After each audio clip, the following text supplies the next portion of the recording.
Good evening. I'm Alexandra Lewis. And I'm Kim Christensen. Thanks for joining us. President Biden is paving the way for Kamala Harris. In a speech to the Democratic National Convention tonight, he touted his accomplishments, and he promised members of his party that his vice president would continue the work that they started together. Kyle Clark is in Chicago for us. And Kyle, it's a late night, an emotional night, though. A bittersweet night for Joe Biden, certainly. An unprecedented moment for American politics. A sitting president being cheered by his own party for dropping his reelection bid, ending his political career not in the way that he imagined it, but in the way that some powerful people within his own party, people who were in this arena tonight, told him that it needed to end. And when he took the stage, President Biden was met with a 4-minute standing ovation. Thank you, thank you, thank you.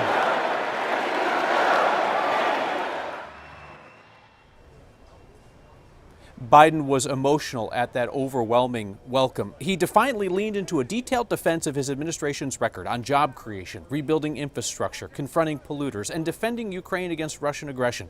He told the crowd at one point, democracy must be preserved, pointing to Donald Trump's refusal to accept election results when he loses. Donald Trump says he will refuse to accept the election result if he loses again. We saved democracy in 2020, and now we must save it again in 2024. Democrats in the arena leapt to their feet when, in closing, Biden said, "America, I gave my best to you." Colorado's Democratic Convention delegates very quickly shifted their allegiances with President Biden's departure from the race this summer to Kamala Harris. In fact, the objections that you hear to the Biden to Harris switch out of Colorado tend to come from conservatives and not from Democrats. We had the opportunity tonight to talk to a number of people in the Colorado delegation about how they are feeling in this moment, about that mid-campaign switch. Khadijah Haynes from Denver, she backed Biden's decision, but she wondered aloud to us what it says about how Americans view aging. And I asked the chair of the Colorado Democratic Party why he believes that Colorado Democrats rallied behind Harris so quickly. People who are old are smart, they're wise, they have a lot to teach us. I have a few gray hairs myself, so I say that in a self-serving way. So it must have been really hard for him to recognize that the rest of the world doesn't see that, and to take himself out of that. So it's a delegation full of folks who really respect President Biden. When he decided to step down and endorse Kamala Harris, they took that seriously. And so they took direction from President Biden on his choice. They weighed on it, they thought about it, and she proved that she's the right candidate to lead us into the future. So it's a very thoughtful decision from President Biden, thoughtful decision from our delegates. Khadijah Haynes, the delegate from Denver who you heard from there, was telling me she doesn't think that Kamala Harris can win on vibes alone. She wants to see her outline more detailed policy positions to take difficult questions from journalists. But Haynes acknowledged right now the vibes are good for Democrats. Really, Alex and Kim, what we see is that months ago, the feeling among a lot of Colorado Democrats was despair, and it's now turned to cautious optimism after night one here at the DNC. When you think about how quickly things have changed, and it's changed so much just this summer, and here we are already at August, but in an election, in a time of election, sometimes a week can feel like a year, right? Oh, without question, and I was talking to Shad Mirab there, the chair of the Colorado Democratic Party, and I asked him, I said, how will you know if this enthusiasm for Kamala Harris, which obviously you're going to see in this room no matter what, but you also see in polling and in conversations with voters, how will you know if that optimism is real and that enthusiasm is real or whether it's fleeting? And he said, we'll know on election night. Okay. All right, Kyle, we'll get some rest. It's been a long night, and this is just night one. We've got a week to go. We appreciate your reporting. After a wet end to the weekend, it was a wet start in many parts of Colorado. Fortunately, the metro area avoided the worst of it. Yeah, Kathy was just kind of all over the place today, but it dried out. Yeah, it's a nice quiet evening, Alex, in downtown Denver with the big, bright, full blue moon out there, so you should be able to see that. And with the thunder showers moving off, we were greeted with a wonderful rainbow late this afternoon. But we hit 91, and that daytime heating sparked thunderstorm activity early in the day. Thunder showers have cooled us into the 60s this hour. It's lovely outside, but the thunderstorms on the eastern plains dropped 3 to 4 inches of rain, 1 to 2 inch diameter hail, produced 2 landspout tornadoes, and created some thunderstorm wind damage. We're going to see a calmer day tomorrow, but we're still looking at quite the convection across the eastern plains tonight. Now exiting into Nebraska and Kansas, the severe thunderstorm watches expired. The severe thunderstorm warnings and flash flood warnings have canceled, but still dealing with rapid creek and stream rises, some county roads washed out from flooding. We thought maybe we'd see an additional round of showers here in Denver. So far, all of the heavy showers this hour, La Junta, Eads, Carville into Lamar. And we have an air quality alert now in effect through 4 o'clock tomorrow. Temperatures will be comfortable for sleeping tonight and then a rapid warm up tomorrow. I love the timing and impact of the weather changes we're expecting on Tuesday in just a bit. Neighbors in Sterling Ranch neighborhood in Littleton are fed up about power shutoffs. Excel says power has been turned off in this new development more than 40 times. People who live in that neighborhood invited company executives to a meeting tonight. 9 News reporter Kelly Rinke was there. Kelly, families say most times they don't get any warning when that power goes off.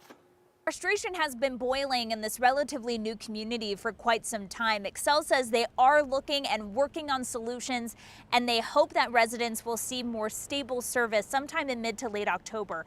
This room behind me was completely packed this evening for this meeting. Some of these unplanned outages last up to 6 hours. Neighbors are losing money on groceries. They can't work at home because internet is down.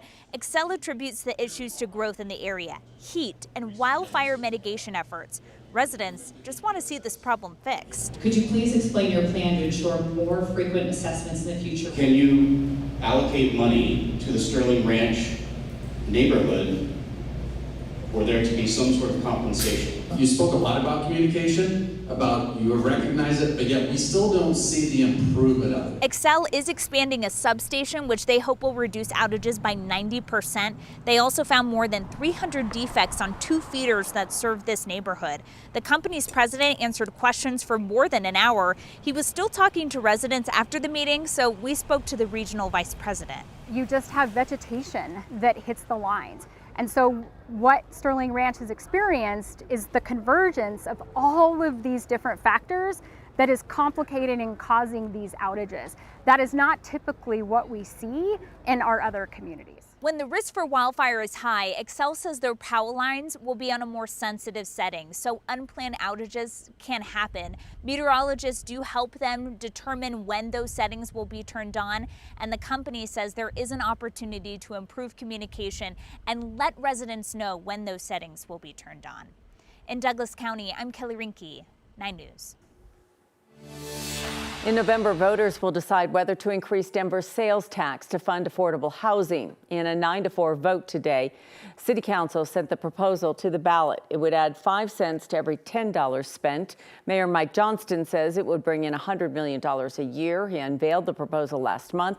Stacey Gilmore and a couple of other City Council members expressed concern about the timeline of getting this to the ballot.